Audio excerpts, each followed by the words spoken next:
Hello guys, thank you for choosing our video. Please support us with like and sub. Let's go to the video. Maoris, an enemy wraith in Atlas Fallen. Mawr is a regular lesser wraith. In Atlas Fallen, enemies are considered as wraiths which are divided into two types, regular and elite. Regular wraiths are commonly found around the world, while elites are strong wraiths that appear once and do not spawn when they are defeated.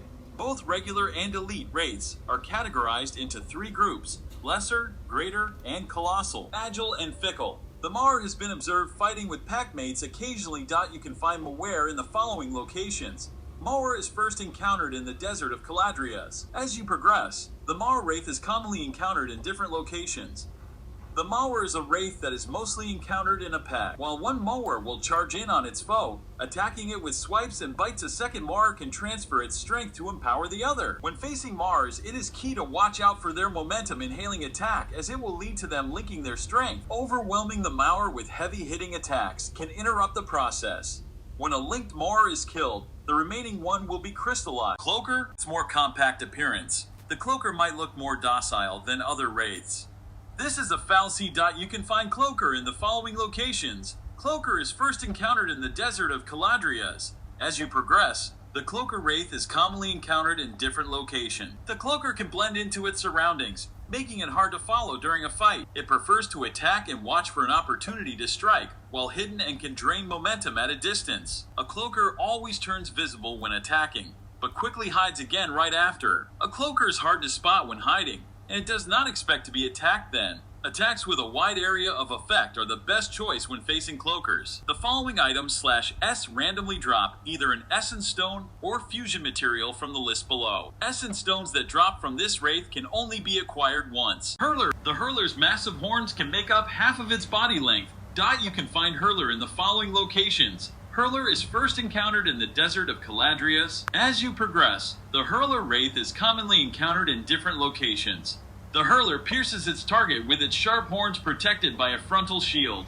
In combat, it will utilize the horns to pick up rocks from the ground and throw them from a distance. The shield of the Hurler that protects it from incoming attacks from the front can be broken using Sandskin or more powerful attacks with high impact. When not shielded, the Hurler is a vulnerable target and can be overwhelmed quickly.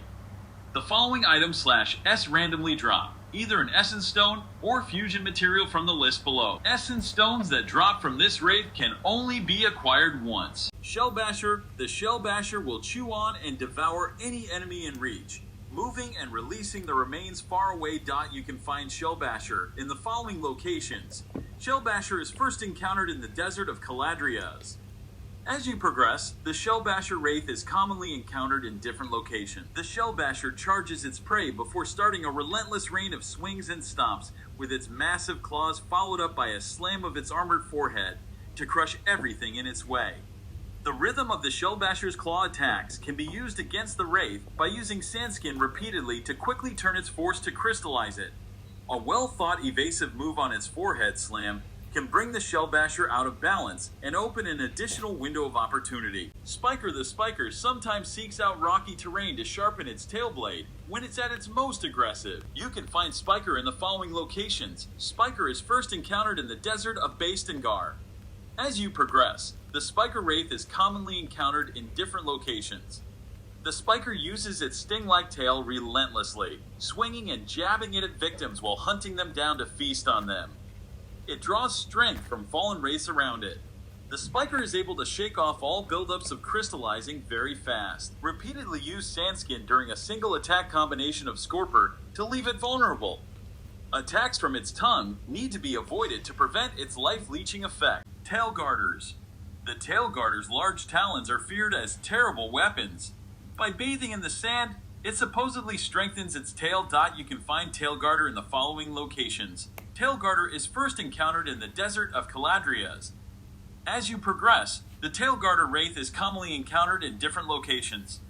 The Tail Garter uses its long tail and energy beams created by it to keep all threats at a distance. Up close, it uses its full body weight and the force of its claws to destroy its prey.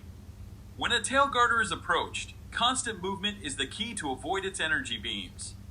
And approaching fast while a tracking beam is active will even open opportunities to attack its vicious tail. Sandskin or well-timed evasive moves creates additional windows of opportunity. Marauder. The Marauder roams around in open spaces and is incredibly territorial. Preferring dry areas, that you can find Marauder in the following locations. The Marauder can be encountered in Caladrius, Wylands, and Black Alms. The Marauder is a highly aggressive colossal wraith that tries to stay close to its foe. It will charge towards its target, lash out with its claws, and even jump up to crash back down. The main threat of the Marauder is its claws. Countering them with well-timed Sandskin creates additional windows of opportunity. When it jumps up in the air to crash down on its foe, retreating to a safe distance and staying in the air while the ground impact happens is the best option. Heaver's. The Heaver's Ring is its most outstanding feature. It serves both as protective means and a conduit of power. You can find Heaver in the following locations. The Heaver can be encountered in Caladrius and Black Alms. The Heaver deploys a shield at its head, which is fueled by 5 orbs around it. The orbs are utilized by the Heaver for a variety of attacks, always trying to protect the orbs.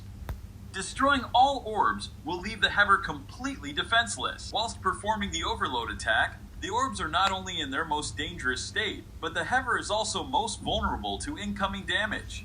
Sora, sometimes called Dread Knight. This bipedal wraith is a truly horrible creature. You can find Sora in the following locations. Sora is first encountered in the Desert of Wylands. As you progress, the Sora wraith is commonly encountered in different locations. The Sora is a relentless and extremely aggressive duelist. It forms a variety of different weapons from the sand during a fight and can cover great distances with its jumping attack. When the Sora enters its frenzied phase, it is not only much faster, more aggressive, and deals more damage, but is also extremely vulnerable to incoming hits as its defenses are lowered. Number 16. Conjurer. This relatively graceful looking wraith will fold itself in a praying pose in the total absence of sunlight. You can find Conjurer in the following locations. Conjurer is first encountered in the Desert of Wylands. As you progress, the Conjurer wraith is commonly encountered in different locations. The Conjurer creates an impenetrable shield around itself and summons lesser wraiths to bind their strength to it. It targets its opponent with ranged attacks and sends in the lesser wraith to fight. Each lesser wraith summoned around the Conjurer is both bound to its shield and to a ranged attack that will be empowered on defeating the summon. Defeating all lesser wraiths will disperse the shield of the Conjurer and allows you to concentrate all attacks towards the Conjurer itself. Thanks for watching video. Please like and sub.